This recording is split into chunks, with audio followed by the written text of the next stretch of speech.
Building a computer in February 2026 is about as easy as doing one of these videos without a script.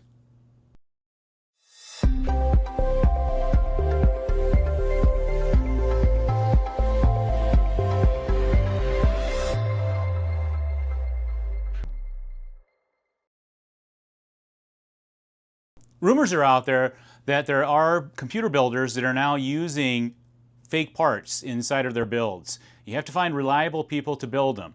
And the best way to do that is probably find someone local that can build them for you. Now, for a long time, some of these box stores and some of these other large-scale builders have been able to get by offering discounted prices. So basically, they can get them directly from the manufacturer at a cheaper rate, and it's really cut out the middle guys. The guys that were in there doing in the beginning, building these computers for the enthusiast. So there are still really good computer buys out there, and there's still a lot of us that are still building. So if you just look, you're going to find the right combination and maybe someone you trust. So this is a custom build using the AMD 5500, which is still at a reasonable price. The ASRock B55 M-ITX, so it's an ITX, a smaller board. It has a lot of the creature features that you're going to need. And what we're going to do is, what's kind of good about this motherboard is that it does have 3-pin 5-volt ARGB, and so we'll be able to run that on our Thermaltake case. We are using the Thermaltake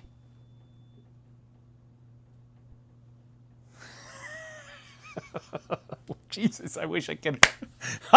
Okay, we're going to use the Thermaltake 170 View, and it's the micro case, so you can fit in a micro ATX or an ITX case. Anyways, so this is completely unscripted, and I love it for it. But sometimes it's just when you do it in late at night. You're just not getting it like you're supposed to. But anyways, we're going to slap in a 550 watt power supply in this. We're going to hook up all these through a daisy chain, and we're going to put some RGB RAM in here. This is the V-Color. V-Color you can't really find on any of the regular sites like Newegg and Amazon. Amazon used to have really good deals on them, and then they kind of jacked up the prices. I don't know if they lost their distributor or what, but you haven't seen a lot of V-Color out. I still have a few V-Colors left. And so the gentleman who is going to be getting this one, Tate, is going to be the lucky recipient. Anyways, this is his build. We're going to build it. He's pretty excited.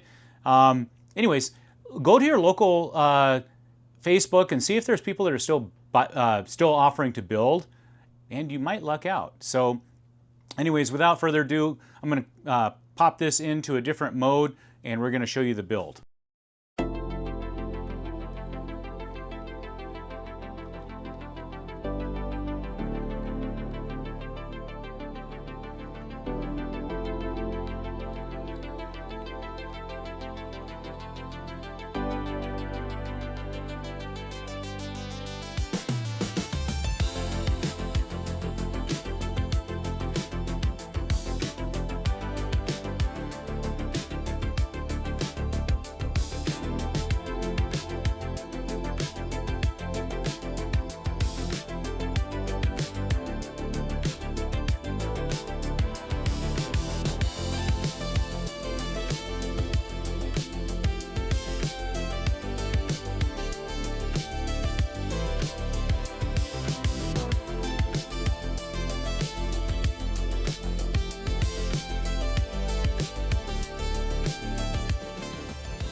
So we pull out the fans so we can get the motherboard back in here, and usually that works out pretty well. Jesus, I'm just fucking talking to talk.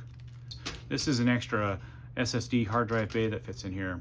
Anyways, boy, dude, I say anyways an awful lot. I'm gonna work on that. I don't know why I say it that much, but I do. I'm gonna put in the in and out plate.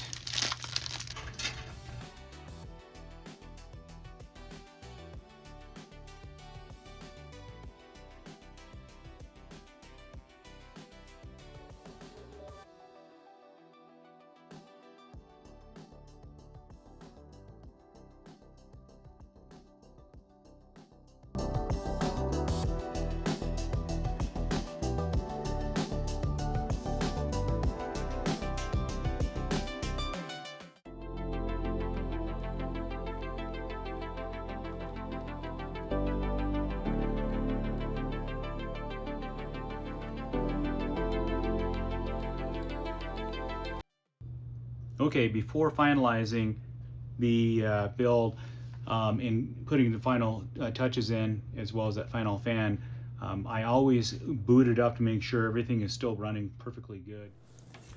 Okay, so it took about 2 hours to get this build done. Ran into a problem with cable management. I am really running into a problem with the very thin wires that our fans are now having for the RGB. I understand the purpose of them. I've commented on this in my last video, but this is very problematic. Barely clipped it. And of course, then the fan is essentially dead. You can't give this to a client if you wanted to. So good thing is I bought some in extra to have on hand, but I really don't want to be having this problem in the future. So I'm gonna have to be a little bit more careful with my wire cutters. Other than that, if you are looking to make a build and you are just kind of frustrated because it's really getting out of hand. Right now you can build something like this for about $560, upgrades around $600-700, and it's a 1080p. It's a juggernaut for 1080p. So if you have any questions, leave them in the comments below. Other than that, I'll keep you up to date with the news. CCTD out.